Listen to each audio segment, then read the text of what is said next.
कहते हैं जब इंसान की दुनिया खामोश हो जाती है तब अल्लाह की आवाज दिल में गूंजने लगती है। जब चारों तरफ से उम्मीदें टूट जाती हैं तब एक ही दरवाजा रह जाता है, यकीन का। और वो यकीन अगर अल्लाह पर हो तो समझो रास्ता नहीं, पूरा समंदर बन जाता है। ये कहानी है एक ऐसे शख्स की जो दुनिया के अंधेरों में भटकते हुए जब गमों की गहराई में डूबा तो उसे सिर्फ एक ही डोरी ने बचाया, अल्लाह पर उसका कामिल यकीन। शहर लखनऊ की तंग गलियों में एक पुरानी सी कोठरी थी जहां रहता था ज़ियाउद्दीन, एक दर्जी जिसकी सिलाई की दुकान एक टूटी छज्जे के नीचे लगती थी। उम्र तकरीबन 45, चेहरे पे झुर्रियां, आंखों में थकन और दिल में ढेर सारा सब्र। लेकिन उसकी सबसे बड़ी दौलत थी उसका यकीन। ज़ियाउद्दीन के पास जिंदगी में ना तो बड़ा मकान था, ना महंगी दुकान, ना कोई खास रिश्तेदार। बीवी 5 साल पहले इंतकाल कर चुकी थी। एक बेटा था फरहान जो अब तालीम पूरी कर रहा था, लेकिन हालात ऐसे कि फीस देना भी मुश्किल होता जा रहा था। उस रोज जब सुबह की नमाज पढ़कर ज़ियाउद्दीन अपनी दुकान पे पहुंचा तो देखा कि दुकान की दीवार पिछली रात की बारिश से गिर चुकी थी। मशीन भी भीग कर खराब हो चुकी थी। वो कुछ लम्हों के लिए वहीं बैठ गया, हाथ उठे, आंखें बंद और होंठों से सिर्फ एक ही जुमला निकला, या रब तू ही काफी है। लोगों ने कहा, अब तू क्या करेगा जिया मियां? दुकान गई, बेटा कॉलेज छोड़ देगा, अब रोटियां कैसे चलेंगी? लेकिन ज़ियाउद्दीन की आंखों में अजीब सी शान थी। उसने कहा, जो रिज़्क़ देता है वो अभी जिंदा है और जब तक अल्लाह है तब तक मेरा डर मुझसे दूर रहेगा। अगले ही दिन उसने अपने पुराने दोस्त नफीस चचा से एक पुरानी मशीन उधार ली। दुकान की टूटी दीवार को खुद अपने हाथों से ईंटें जोड़कर ठीक करने लगा। लोगों ने मजाक उड़ाया, देखो बूढ़ा दर्जी अब मिस्त्री बन गया। मगर ज़ियाउद्दीन मुस्कुराता रहा। हर ईंट रखते वक्त उसके होंठों पर दुआ होती, या अल्लाह ये मेरी मेहनत नहीं, तेरा फजल है, तू कबूल फरमा। उस हफ्ते ज़ियाउद्दीन की दुकान पर कोई ग्राहक नहीं आया, मगर वो रोज बिस्मिल्लाह कहकर दुकान खोलता, 2 रकत नमाज पढ़ता और एक कुर्सी पर बैठकर तस्बीह करता रहता।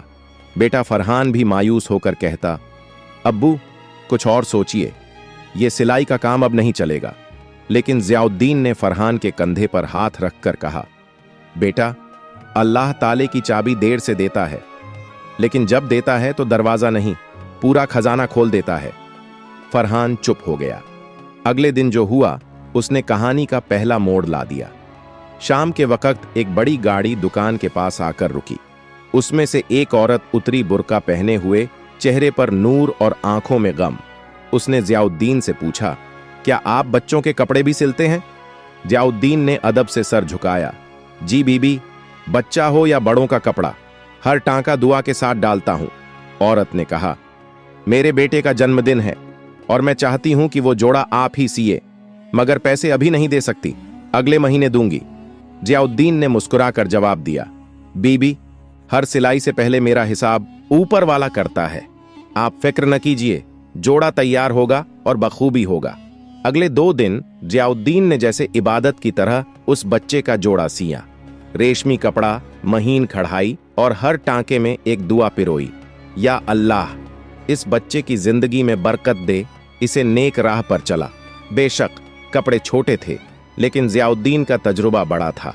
उसने हर टांके में वो मेहनत डाली जो अक्सर लोग शोहरत कमाने में लगाते हैं। तीसरे दिन वो औरत फिर आई, इस बार गाड़ी से नहीं, पैदल। चेहरे पे पर्दा वहीं था, लेकिन आवाज में नम्रता और आंखों में सुकून। जोड़ा हाथ में लिया, देखा और बस एक लम्हे के लिए खामोश हो गई। फिर धीरे से कहा, आपका शुक्रिया, मेरे बेटे के लिए आपने जो किया वो शायद उसके अपने भी न करते। ज़ियाउद्दीन ने बस इतना कहा, बीबी मैंने कुछ नहीं किया, ये तो मेरा फर्ज था, आप बस बेटे को अच्छे इंसान बनाइए, यही मेरी मेहनत की असली मजदूरी होगी। वो औरत कुछ कहे बिना जाने लगी, मगर जाते वक्त एक कागज का लिफाफ छोड़ गई। जब ज़ियाउद्दीन ने उसे खोला तो उसमें 20,000 रुपये थे और साथ में एक चिट्ठी। जिस यकीन से आपने मेरे बिना पैसों के ऑर्डर लिया, उसी यकीन ने मुझे मेरा अल्लाह याद दिला दिया। मैं हूं नसीमा बानो, शहर की सबसे बड़ी स्कूल ट्रस्ट की चेयरपर्सन। आप जैसे लोगों की हमें तलाश थी। अब से आप ही हमारे स्कूल यूनिफॉर्म्स के ऑफिशियल दर्जी होंगे। अल्लाह ने मुझे आपसे मिलवाकर मेरा ईमान ताज़ा कर दिया। जब ज़ियाउद्दीन ने ये चिट्ठी पढ़ी तो उसका दिल सिजदा करने को मजबूर हो गया। आंसू निकल आए, लेकिन वो आंसू गम के नहीं थे, शुक्राने के थे। उसने सुबह की नमाज पढ़ी और फरहान को आवाज दी, बेटा, अल्लाह का वादा कभी झूठा नहीं होता। देख, बिना मांगे उसने वो दे दिया जो हम सोच भी नहीं सकते थे। फरहान ने वो चिट्ठी पढ़ी और चुपचाप अपने अब्बा से लिपट गया। अब्बू, मुझे माफ कीजिए। मैंने आपसे कहा था कि सिलाई का काम अब नहीं चलेगा, लेकिन आज समझ आया कि जब काम में अल्लाह का नाम हो तो वो काम कभी बंद नहीं होता। कुछ ही हफ्तों में ज़ियाउद्दीन की छोटी सी दुकान के बाहर स्कूल यूनिफॉर्म्स की भीड़ लगने लगी। शहर के कई स्कूलों ने नसीमा बानो की सिफारिश पर उसी से सिलाई का काम शुरू कर दिया।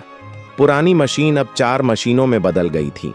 फरहान ने अब्बा के साथ बैठकर ऑर्डर का हिसाब किताब संभालना शुरू किया, लेकिन अभी सफर खत्म नहीं हुआ था, क्योंकि कुछ हफ्तों बाद नसीमा बानो ने ज़ियाउद्दीन को एक चाय की दावत पर बुलाया और वहीं पर रखा अगला इम्तिहान। ऐसा इम्तिहान जो सिर्फ सच्चे यकीन वालों का होता है।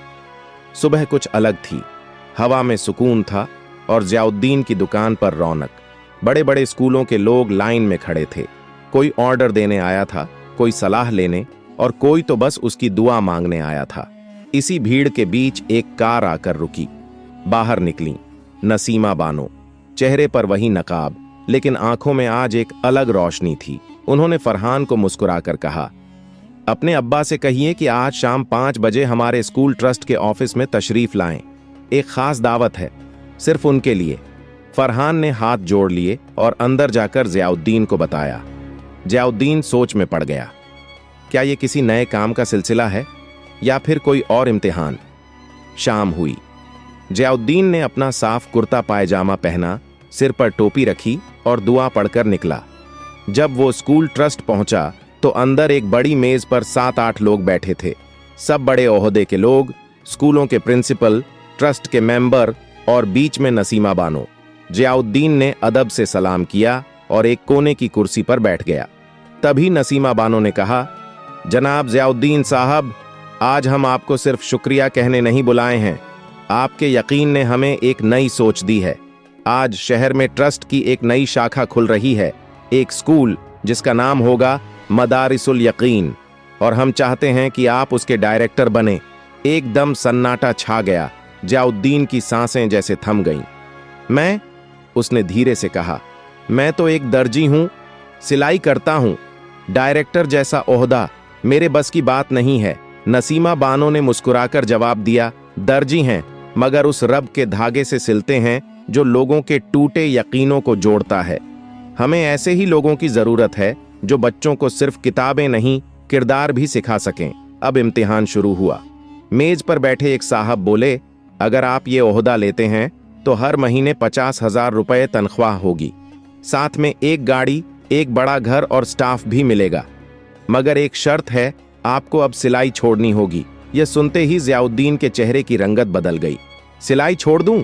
उसने खुद से बुदबुदाया। वो काम जिसमें मैंने हर टांका अल्लाह के नाम पर डाला, वो रोजी जिसे मैं नेकी समझकर करता हूं, सिर्फ ओहदे के लिए उसे छोड़ दूं? सबकी निगाहें उस पर थीं। ज़ियाउद्दीन ने कुछ लम्हों तक खामोशी ओढ़े रखी, फिर बोला, मैं शुक्रगुजार हूं आप सबकी अजमत का और इस ओहदे के ऐलान का, मगर मेरी रिज़्क की चाबी अल्लाह के हाथ में है। अगर वो चाहेगा तो इस सिलाई से ही मुझे वो इज्जत देगा जो ओहदे नहीं दे सकते। मुझे अफसोस है, मगर मैं ये पेशकश नहीं ले सकता। कमरा खामोश था। किसी को यकीन नहीं हुआ कि कोई ऐसा भी जवाब दे सकता है जहां लोग ओहदे के लिए रिश्वत देते हैं, वहां ये आदमी उसे ठुकरा रहा था। नसीमा बानो उठी और उसने सबसे पहले ज़ियाउद्दीन का हाथ चूमा। आपने हमें एक और सबक सिखाया कि इज्जत कभी कुर्सियों से नहीं आती, बल्कि उस यकीन से आती है जो इंसान को अपने रब से जोड़े रखे। बात यहीं खत्म नहीं हुई थी। ज़ियाउद्दीन लौटते वक्त रास्ते में रुका, नमाज पढ़ी और बस एक दुआ की, या रब, अगर तेरा वादा सच्चा है तो तू मुझे कहीं बड़ा बना, लेकिन उसी राह पर रख जहां तेरा नाम जुड़ा हो। और फिर जो हुआ वो पूरे शहर के लिए एक मिसाल बन गया। सुबह की सफेदी आसमान पर फैल चुकी थी। जियाउद्दीन ने रोज की तरह अपनी दुकान खोली, सफाई की, चटाई बिछाई और तस्बीह हाथ में लेकर बैठ गया। दुकान के बाहर वहीं टूटा हुआ बैनर लटक रहा था जिस पर अब फेडेड अक्षरों में सिर्फ दर्जी लिखा था, मगर उसके अंदर की नीयत उतनी ही चमकदार थी। कुछ ही देर में एक अजनबी नौजवान दुकान पर आया। हाथ में एक पुराना थैला था और कपड़े का गट्ठर। उसने झुककर सलाम किया और बोला, हजरत, मेरी बहन की शादी है, 2 जोड़े सिलवाने हैं, मगर पैसे अभी नहीं हैं। शादी के बाद लौटा दूंगा अगर मंजूर हो तो। जियाउद्दीन ने बिना आंख उठाए कहा, कपड़े दे दो बेटे, और शादी के दिन मेरी तरफ से एक दुआ और जोड़ा और रहेगा तो हफे में। नौजवान हैरान हो गया। उसने कहा, मगर आप मुझे जानते नहीं। मैं जियाउद्दीन मुस्कुराया। बेटा, जिसे अल्लाह जानता है उसे जानने के लिए मुझे नाम की जरूरत नहीं। नौजवान चला गया। उसी वक्त एक बच्चा दुकान के बाहर खड़ा हो गया, नंगे पांव, फटे कपड़े और नजरें सीधे जियाउद्दीन की सिलाई मशीन पर। जियाउद्दीन ने इशारे से पास बुलाया और पूछा, भूख लगी है? बच्चे ने गर्दन हिलाई। जियाउद्दीन दुकान बंद कर सीधे पास की होटल ले गया। 2 पराठे और 1 कटोरी दाल मंगाई। बच्चा खाते वक्त रो पड़ा। बोला, अम्मी बीमार हैं और 3 दिन से मैंने कुछ नहीं खाया था। जियाउद्दीन ने उसे 2 और पराठे बांध दिए और पूछा, कहाँ रहते हो? बच्चा बोला, मकान नहीं है। प्लेटफॉर्म पर शाम को जियाउद्दीन अपनी कमाई से दवाई ले आया और बच्चे को घर ले गया। छोटा सा कमरा लेकिन बड़ा दिल। और वहीं से एक नया सिलसिला शुरू हुआ। अगले कुछ दिनों में दुकान पर कई लोग ऐसे आने लगे। कोई बीमार मां का इलाज कराने आया, कोई बेरोजगार बेटा, कोई बेटी के निकाह की फिक्र में डूबा बाप।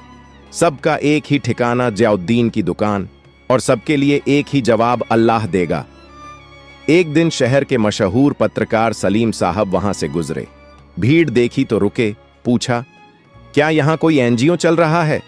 लोगों ने कहा, नहीं, यहां एक दर्जी है जो खुदा के नाम पर लोगों की मदद करता है। सलीम साहब अंदर गए और जियाउद्दीन से बात की। पूछा, आपका नाम, आपका मिशन क्या है? जियाउद्दीन ने सिर्फ इतना कहा, नाम जियाउद्दीन है और मिशन बस किसी के चेहरे पे मुस्कान लाना अल्लाह की मर्जी से। अगले ही हफ्ते अखबार के पहले पन्ने पर छपा, एक दर्जी जो अल्लाह के नाम पर सीता है और लोगों के दिल जोड़ता है। शहर गूंज उठा। लोग दूर दूर से मिलने आने लगे। कुछ मदद देने आए, कुछ सीखने और कुछ सिर्फ उस दरवाजे को देखने जहां से कोई खाली हाथ नहीं लौटा। बिना बोर्ड बदले, बिना नारा लगाए, वो दुकान अब यकीन का मरकज बन चुकी थी। और जियाउद्दीन एक दर्जी से बन चुका था उस रब का बंदा जो बांटता नहीं था लेकिन देकर दुनिया बदलता था। दुकान अब भी वैसी ही थी, छोटा सा कमरा, पुरानी लकड़ी की मेज, सिलाई मशीन और दीवार पर लटके 2 तस्बीह। लेकिन अब वहां भीड़ कुछ अलग थी, ना कपड़े सिलवाने की, ना पैसे उधार मांगने की, बल्कि एक नजरिया देखने की, एक सोच छूने की। सुबह सुबह एक दाढ़ी वाले बुजुर्ग आए। उनका चेहरा किसी आलिम की तरह रोशन था। उन्होंने अंदर बैठकर जियाउद्दीन से पूछा, क्या आप वही हैं जिन्होंने भूखे बच्चों को खाना खिलाया, एक अनजान की बहन का जोड़ा तैयार किया और किसी फटी चप्पल वाले को जूते खरीद के दिए? जियाउद्दीन ने सिर झुकाकर कहा, कुछ नहीं हुजूर, ये सब अल्लाह का करम है, मैं तो बस एक जरिया हूं। बुजुर्ग की आंखें भर आईं। उन्होंने कहा, बेटा, आज के दौर में लोग मस्जिदों में इबादत करते हैं, लेकिन तू तो अपनी दुकान में खुदा का नूर फैलाता है। मैं मज़ारों पर गया, किताबें पढ़ी, मगर तेरे जैसा यकीन कहीं नहीं देखा। फरहान ये सब दूर से देख रहा था। शाम को उसने अब्बा से पूछा, अब्बू, जब आपके पास कुछ नहीं था तब भी आप इतना यकीन कैसे रखते थे? जियाउद्दीन ने मुस्कुराकर जवाब दिया, जब तेरे पास कुछ नहीं होता तो तुझसे कुछ छिन नहीं सकता, और जब सब छिन जाए तब जो रह जाए वही तेरा रब होता है। रात को फरहान ने देखा कि एक बड़ी सी गाड़ी दुकान के सामने रुकी। उसमें से उतरे शहर के डिप्टी कमिश्नर, उनके साथ एक टीम थी, कैमरे, कागज, फाइलें। उन्होंने जियाउद्दीन से कहा, सरकार ने आपके काम से मुतासिर होकर एक प्रस्ताव भेजा है। एक नई सरकारी योजना इमदाद ए हुनर में आपको ब्रांड एम्बेसडर बनाने का इरादा है। आप जैसे लोगों के जरिए हम समाज को नई सोच दे सकते हैं। जियाउद्दीन ने बात सुनी लेकिन कुछ जवाब नहीं दिया। चुपचाप अपनी कुर्सी से उठे, कोने में लगे वुजू के लिए पानी के ड्रम से हाथ धोए और दुकान के एक कोने में 2 रकअत नफल नमाज पढ़ने लगे। टीम खामोश खड़ी रही। नमाज के बाद उन्होंने मुस्कुराकर सिर्फ इतना कहा, मैं राजी हूं, मगर एक शर्त पे। जहां भी जाऊं वहां पहले मस्जिद होगी, फिर मीटिंग, पहले तस्बीह होगी, फिर तकरीर। डिप्टी कमिश्नर ने हैरानी से देखा और धीरे से कहा, ऐसे लोग अब किताबों में मिलते हैं, असल जिंदगी में बहुत कम। फरहान की आंखों में आंसू थे। अब्बा ने कंधे पर हाथ रखा और कहा, जब तू अल्लाह से जुड़ता है तो दुनिया तुझसे जुड़ जाती है, मगर जब तू दुनिया से जुड़ता है तो खुदा तुझसे दूर हो जाता है। और अब वो दुकान नहीं रही, वो बन चुकी थी एक मकतब, एक मजहबी जलसगाह, एक हकीकी मदरसा, जहां सिलाई के साथ किरदार सिया जाता था, जहां कपड़े नहीं इंसान तैयार होते थे। शहर की गलियों में अब ज़ियाउद्दीन का नाम किसी मशहूर अफसर या कारोबारी की तरह नहीं, बल्कि एक चुपके से मदद करने वाले बुजुर्ग के रूप में लिया जाने लगा था। मगर खुद ज़ियाउद्दीन को इन सब से कोई फर्क नहीं पड़ता था। उसकी जिंदगी अब भी वही थी, सुबह नमाज, दुकान की सफाई और फिर तस्बीह के साथ दिन की शुरुआत। फरहान ने एक दिन कहा, अब्बा, हम चाहें तो ये दुकान बड़ी बना सकते हैं, एक नया शोरूम खोलें, एसी लगवाइए, नाम चमकाएं, आप अब ब्रांड हैं। ज़ियाउद्दीन ने मुस्कुराकर बेटे की आंखों में देखा और कहा, बेटा, अल्लाह का नाम जितना सादगी से लिया जाए उतना असर करता है।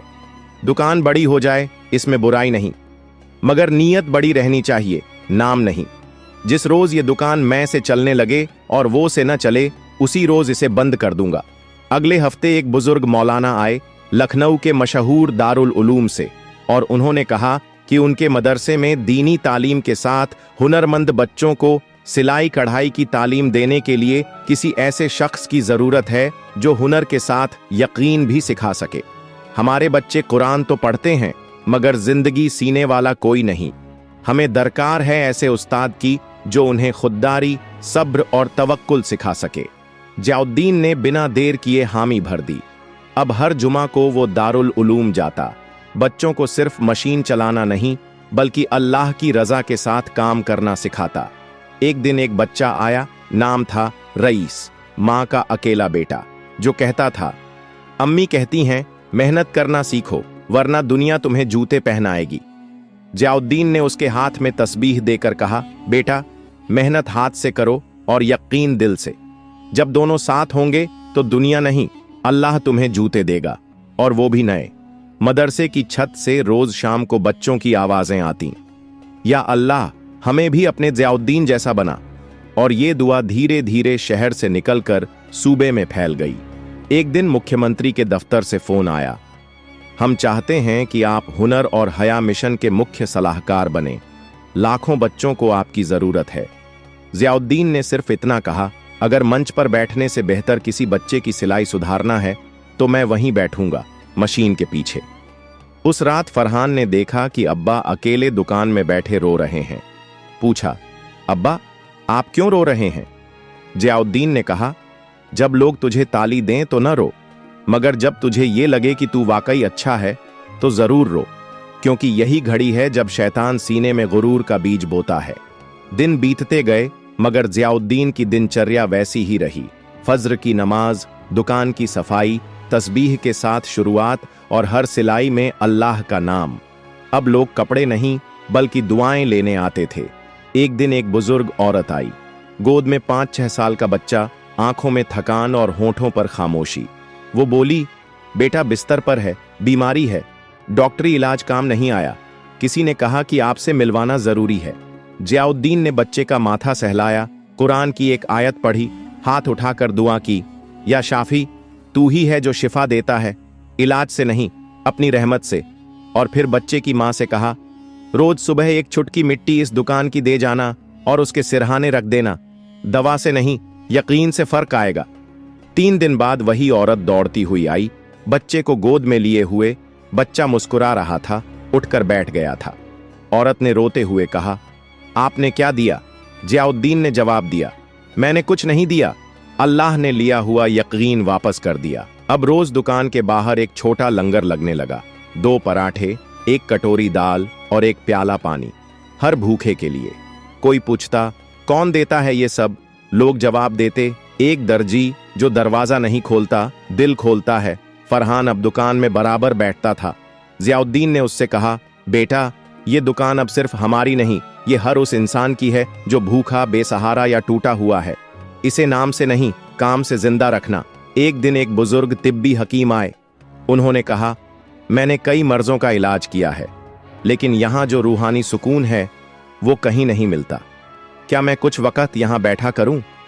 जियाउद्दीन ने मुस्कुराकर कहा, जब जगह अल्लाह के जिक्र से पाक हो जाए तो वहां हर दिल को आराम मिलता है। अब दुकान एक नई शक्ल लेने लगी थी, एक आध्यात्मिक अड्डा जहां लोग दुआ, मशवरा, तस्बीह और तवक्कुल लेने आते थे।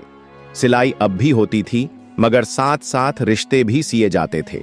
एक शाम फरहान ने पूछा, अब्बा, क्या आप चाहते हैं कि यह दुकान बड़ी हो, नाम फैले? जियाउद्दीन ने कहा, नाम अगर फैले तो अल्लाह का फैले, और दुकान अगर बड़ी हो तो किसी भूखे के साए से बड़ी ना हो। दोपहर की तेज धूप थी। जियाउद्दीन दुकान के अंदर बैठे सिलाई कर रहे थे। तस्बीह पास ही रखी थी और सिलाई मशीन के हर टांके में उनकी आदत की तरह एक दुआ बुनी जा रही थी। बाहर से आवाजें आती रहती थीं, बच्चे खाना ले जा रहे थे, महिलाएं पानी पीने रुकती थीं, कोई बुजुर्ग आकर कुरान की तिलावत करता था। इसी माहौल में एक चमचमाती एसयूवी गली के मोड़ पर आकर रुकी। गाड़ी से उतरा एक शख्स, उम्र करीब 45, सूट बूट में, आंखों में तेज, हाथ में कीमती घड़ी और जूतों से लेकर चश्मे तक सब कुछ महंगा। आसपास के लोगों ने चौंक कर देखा। उसने सामने खड़े एक बच्चे से पूछा, यही है जियाउद्दीन की दुकान? बच्चे ने मुस्कुराकर कहा, जी हां, मगर दुकान कहिए मत, यह तो अल्लाह का आस्ताना है। वो ताजिर, जिसका नाम रईस अहमद था, दुकान में दाखिल हुआ। अंदर जियाउद्दीन सिर झुकाए काम में लगे थे। बिना सर उठाए ही बोले, आइए बैठ जाइए और बताइए क्या सिलवाना है? रईस अहमद एक पल के लिए ठिठक गया। वो शख्स जिसे पूरे शहर में वीआईपी ट्रीटमेंट मिलता था, यहां बिना देखे ही उसे आम शख्स की तरह बिठा दिया गया। उसने कुर्सी खींची, बैठा और धीमे से कहा, कुछ सिलवाना नहीं है, दरअसल मैं आपको देखने आया हूं। बहुत सुना है आपके बारे में, शहर के हर कोने में आपके कामों की चर्चा है। जियाउद्दीन ने हल्की सी मुस्कान दी, लेकिन सिर अब भी नहीं उठाया। बोले, अगर देखने आए हैं तो देखिए मेरे काम को, मेरी नीयत को। मेरे चेहरे में कुछ नहीं मिलेगा, मैं तो बस एक सिलाई वाला हूं जो रब के नाम पर सुई चलाता है। रईस ने चारों तरफ देखा। कोने में बच्चों के लिए खिलौने, एक तरफ साफ चादरें तह करके रखी थीं जिन्हें जरूरतमंदों को बांटा जाता था, एक तरफ खाने का लंगर चल रहा था और ऊपर टंगी थी सिर्फ एक तख्ती, यहां हर कपड़ा अल्लाह की नजर से सिला जाता है। रईस की आंखें कुछ नम हुईं। उसने कहा, मैंने करोड़ों कमाए हैं, बड़े बड़े शोरूम, गाड़ी, बंगले, लेकिन आज तक चैन नहीं आया। दिल की बेचैनी कम नहीं होती। आज यहां आकर महसूस हुआ कि सुकून जमीन पर बैठकर भी मिल सकता है, अगर नीयत पाक हो। जियाउद्दीन ने अब पहली बार उसकी तरफ देखा, आंखें गहरी लेकिन नर्म। बोले, ताजिर साहब, दौलत कमाने में बुराई नहीं, मगर अगर दौलत दिल के ऊपर बैठ जाए तो सुकून वहीं दम तोड़ देता है। दौलत से रोटी मिलती है, मगर दुआ से बरकत मिलती है, और बरकत वहीं मिलती है जहां दिल नम्र हो और हाथ खुले। रईस ने कुछ सोचते हुए जेब से एक चेक निकाला, 50 लाख रुपए का, और कहा, यह मेरी तरफ से आपके कामों के लिए। आप चाहें तो इससे अपनी दुकान को बड़ा बना सकते हैं, लंगर बढ़ा सकते हैं, जो चाहें। जियाउद्दीन ने चुपचाप चेक देखा और फिर उसे मोड़कर वापस उसकी जेब में रख दिया। साहब, जो लंगर अल्लाह चला रहा है उसे इंसानों की तिजोरी की जरूरत नहीं। अगर आप वाकई देना चाहते हैं तो हर महीने एक गरीब के लिए राशन बांटिए, एक बच्चे की तालीम का खर्च उठाइए या किसी के इलाज का जिम्मा लीजिए। नाम हमारा नहीं, नेकियां आपकी हों। रईस कुछ देर चुप रहा, फिर पहली बार जमीन पर बैठ गया, कुर्सी से नीचे। हाथ जोड़कर कहा, आज मैंने एक वली से मुलाकात की है। मैं अब ताजिर नहीं, सिर्फ एक इंसान बनकर जिंदगी जीना चाहता हूं। वो दिन था जब एक अमीर ताजिर ने इस दुकान से लौटते वक्त अपने जूतों से ज्यादा एक तस्बीह को अहमियत दी। अब दुकान में ताजिरों के नाम नहीं पूछे जाते थे, सिर्फ दिल की हालत देखी जाती थी। शाम ढल चुकी थी। सूरज की आखिरी किरणें जियाउद्दीन की दुकान की दीवारों पर सुनहरी चमक बिखेर रही थीं। चिड़ियाओं लौट रही थीं, बच्चे खाना बांटकर वापस बैठ चुके थे और तस्बीह की खनक हवा में धीरे धीरे गूंज रही थी। मगर आज माहौल कुछ ज्यादा खामोश था। फरहान ने देखा कि अब्बा सामने की कुर्सी पर बैठे हैं, आंखें बंद, तस्बीह हाथ में, होंठ हिल रहे हैं लेकिन आवाज नहीं आ रही। धीरे से पास गया और कंधे पर हाथ रखा। जियाउद्दीन ने आंखें खोलीं, एक गहरी सांस ली और बोले, बेटा, लगता है अब मेरा सिलसिला पूरा होने वाला है। फरहान कांप गया। अब्बा, ऐसी बात मत कीजिए। जियाउद्दीन ने बहुत प्यार से मुस्कुराते हुए कहा, मौत से डर नहीं लगता बेटा।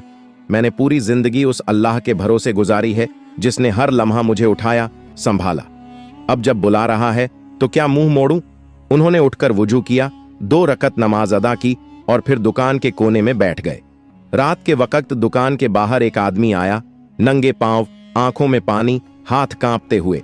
कहने लगा, मैं लुट गया हूं, घर उजड़ गया, जीने का कोई रास्ता नहीं बचा। जियाउद्दीन ने उसे अंदर बुलाया, पानी दिया और एक पुराना कुर्ता निकालकर उसके कंधों पर रख दिया। बेटा, जब सब कुछ छिन जाए तो समझो कि अब सिर्फ अल्लाह रह गया है, और जब अल्लाह रह गया है तो सब कुछ दोबारा मिल सकता है। आदमी फूट फूट कर रो पड़ा।